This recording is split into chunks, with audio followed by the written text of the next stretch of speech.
Kjo është pamje në qendër të fshatit Bardhaj, në njësinë administrative Rrathina. Situata duket e rënduar si shkak i prezencës së mbetërinave. Prej ditësh mbetjet urbane nuk janë pastruar, duke u kthyer në një vatër infeksioni për banorët e zonës. Këta të fundit shprehen të shqetësuar për ndotjen e mjedisit, ndërsa kërkojnë që të merren masa për largimin e tyre. Ju po e shihni vetë si është situata. Tash 10 ditë pa u hiq.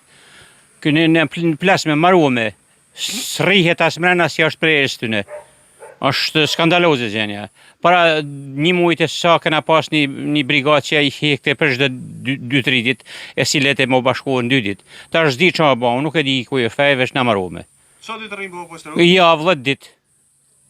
Edhe në shna dhe ma, nuk durohet, nuk e di, nuk di kur çfarë më thënë. Zi veç se i kërkoj gjithë ku i ka diçka në dorë, mos me lënë një gjeni ishto. A vini pastojnë? Vin, për ta që mbledh rrashet i qesin për to. Se vin. Ndërsa mbetërinat qëndrojnë për disa ditësh në këtë zonë, banorët kërkojnë ndërhyrje më të shpeshta për pastrimin e zonës dhe kthimin e shërbimit normal të mbledhjes së mbetjeve, përpara se situata të degradojë.